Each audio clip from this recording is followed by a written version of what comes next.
Dear friends, again we are here to have a beautiful day and to ponder on the same subject, religion and spirituality, how we have to grow in our spiritual life, making use of the religious values and religious attitudes.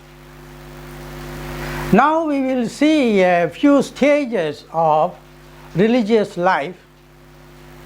Those who belong to a particular religion, first of all, they are more or less, they have a fanatic attitude, religious fanaticism.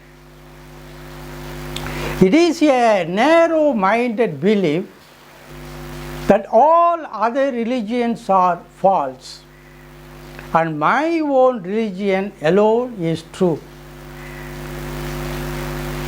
One side, each and every person who believes in God should be convinced his religion is something meaningful to him or to her. But all other religions are false. That attitude they should not have. The priority of a particular religion need not falsify the other religions. Usually people think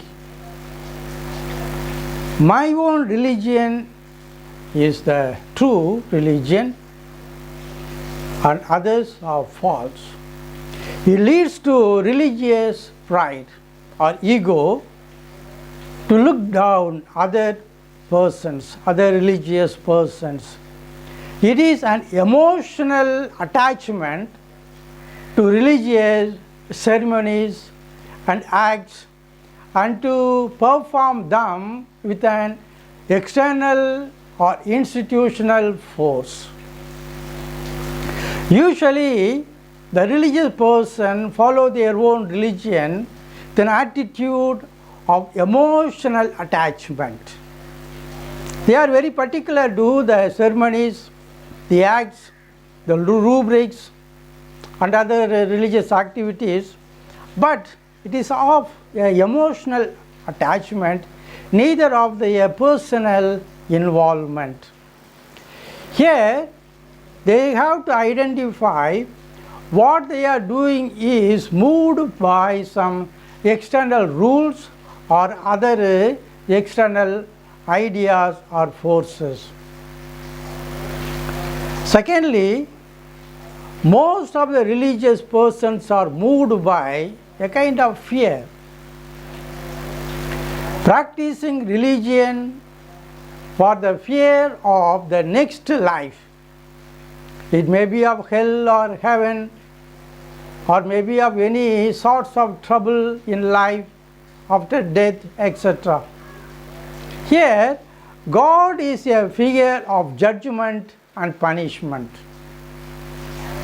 Most people think that God will punish us. Because of the fear they have, it makes them to think a God who is always punishing. Punishing for their sins, punishing for their limitations, punishing for their failures, etc. Most of the religious persons are afraid of God and they want to please Him or please the deity or God. Most of the time, the fear moves the people to please God, to offering something, to giving some other ideas or some other values, some other things for God. God should be pleased by performing rituals or giving some offerings. Here, they don't have the proper understanding of God, but they look a God who is punishing. Because of that wrath of God, people are afraid of God and they want to please Him. Another aspect of religious life is religion of greed. Religion moved by their own selfish interest.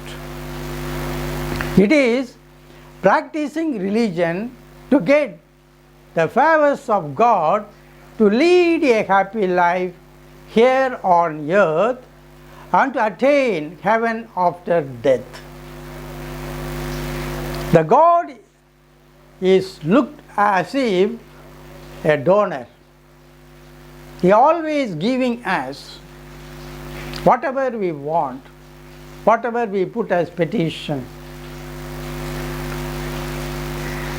The people think it is the duty of God that we should be happy. At the same time, we have to attain, we have to gain the heaven because of our different activities or ceremonies under the following of rules and other rubrics. Here, my own self-interest is very important. I give priority to my own ideas, my own favors, my own welfare of life. For that I go to God, go to the church, go to the temples, to other pilgrim places, so that I may get the favors, so that I may have the necessities, the needs and other happiness of life. If I am happy here in this world, people think they will go to heaven. Most of the people think the healthy life, the wealth, the prosperity, or the signs that they are blessed by God. Most of the time they are getting that because of their own selfish greed, egoism and other personal values, but often they think their good life is the blessing of God. To get their own benefits, devotees may worship any god or make any pilgrimage to any place, to any temple. Here, the major or the principal element is not God. It is my own needs, my own self, my own ego. To get my own benefits, I go to any god, any church, any temple and make pilgrimage to different places so that I may get the favors. Even they are ready to bargain with God that they offer a certain object if they get the benefits, the favors of God, what they have petitioned. The bargaining is another part of the undeveloped stage of religious life. They always promise something, I will give something to you if I get that favor. It is not coming from God, it is coming from my own self-interest, my own selfish attitude, as if God is willing to have so many things.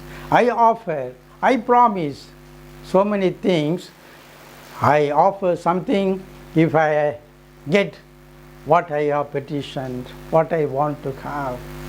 Here, their only intention is to get their own benefits, to get their own benefits. Then comes the religion of logic. It is practicing religion, the intellectual reasoning. It is finding out intellectual reasons for mythical realities, finding out so many stories, so many rules and regulations, so many other rubrics of life in a meaningful way. I think I give a kind of intellectual reasoning for the unknown mythical realities. Thus, they find out theology, philosophy, religious codes and other hierarchical organizations, and compelling the believers to follow them as it is codified.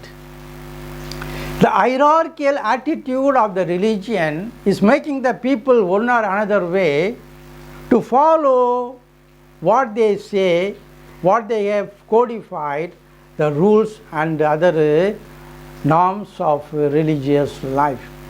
Thus, they bring out theology, philosophy, religious codes and other hierarchical organizations and compelling the believers to follow them as it is codified. It is an added force to make the people submissive to rules and other regulations.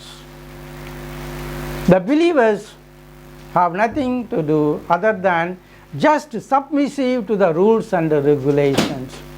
They have to be very careful to follow them, to fulfill the rules and other codes. Otherwise, they think they may be punished by God, punished by the authorities. It is an external force make the people submissive to follow certain norms, regulations, codes and other rubrics of life.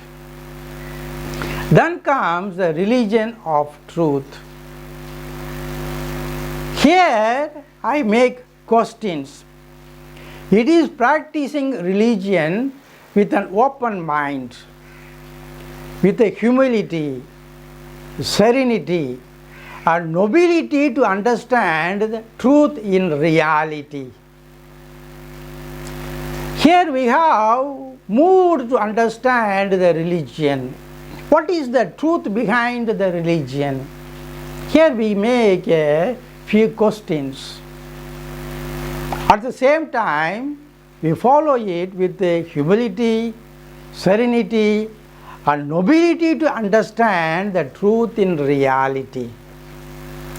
It is the ability to question the religious practices and finding out the true meaning behind them. We have to understand what is the true meaning behind the religious activities, the religious ceremonies, the religious functionings. Why I practice this particular ceremony or this particular religion? Why I go to the church or to the temple? Why I practice these rules and devotional acts? What is the meaning for me? How it helps me to grow in my personal life and to cultivate human values?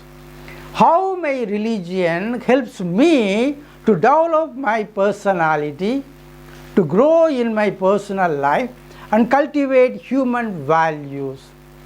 Just following a religion may not help me in any way, just to do something so that I may overcome the fear complex.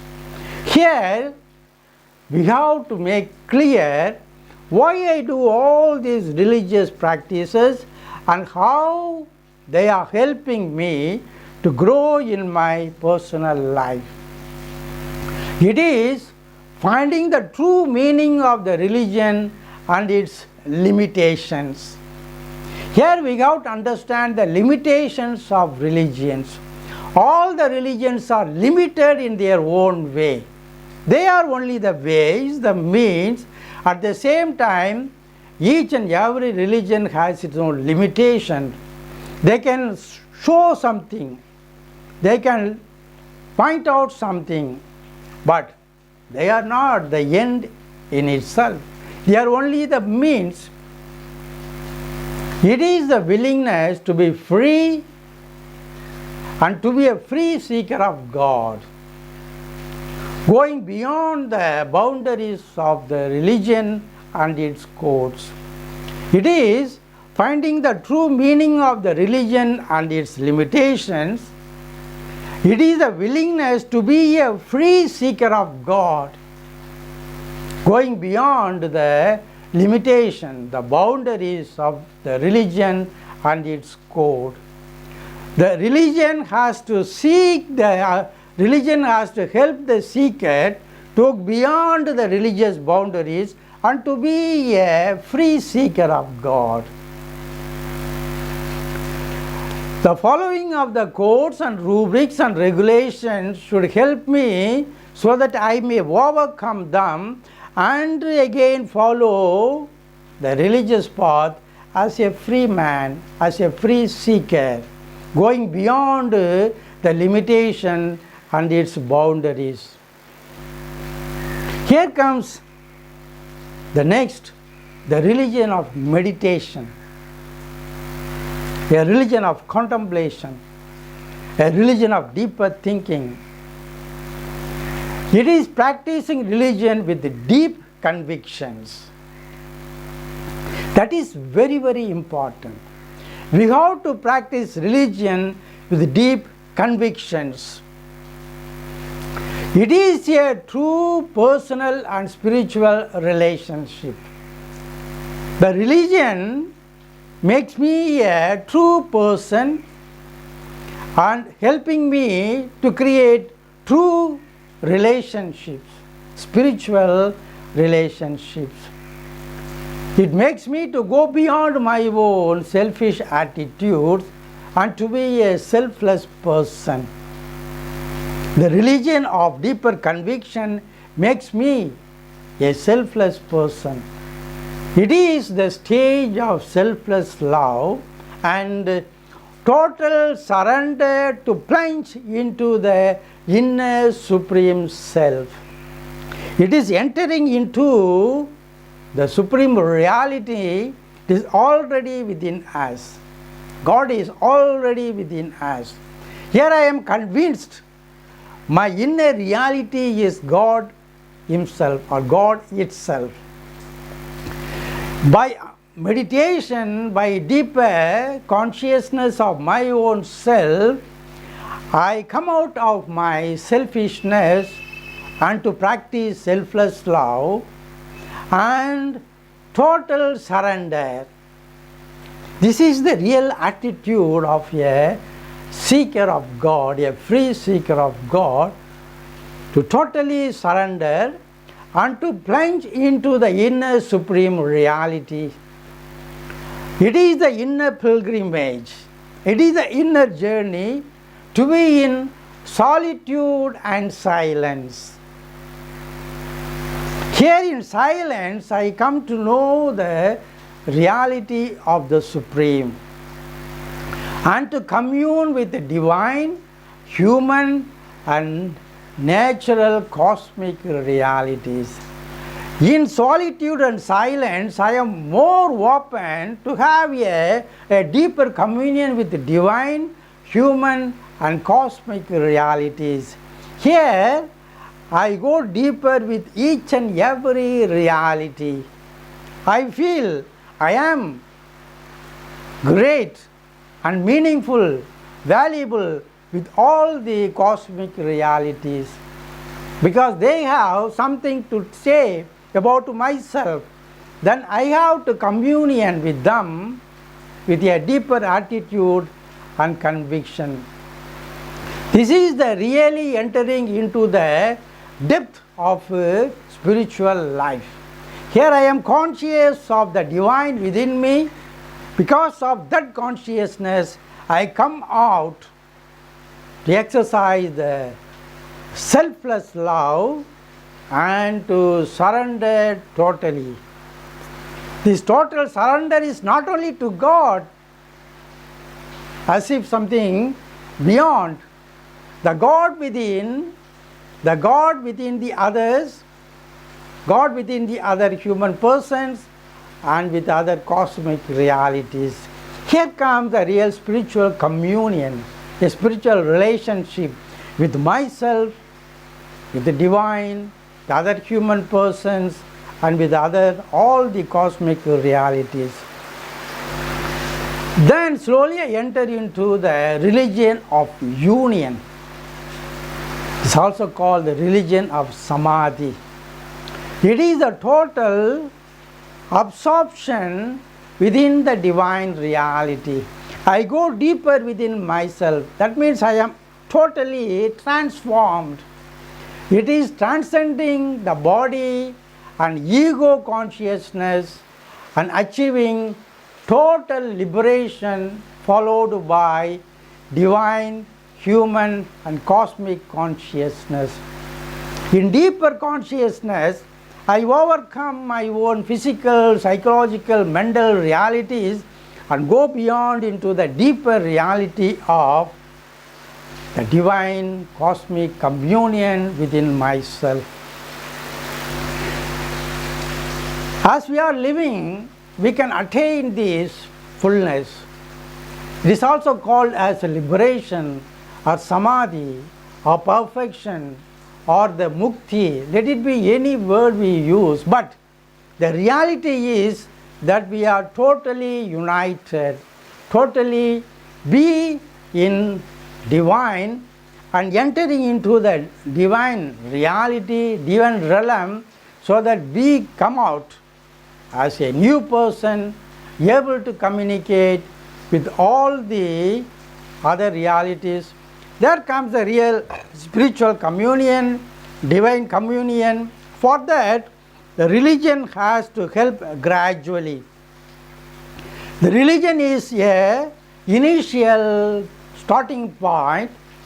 By practicing something, gradually I come to be conscious of the realities within myself and gradually understand the limitations of religions, and I am able to overcome the limitations and to be a free seeker of God. Then it helps me again go deeper within myself. I am conscious of God within me. Then I become a new person of selfless love and so total surrender to relate with all other beings and persons. That should be the religious or spiritual formation we should have. Let us try to understand the practice of religion is only a means, only a help. It has to gradually help to go beyond the religious boundaries and to be a free seeker. O Supreme Graceful Light, justice, love and peace be in all beings. Be well, be well, be well. Thank you very much.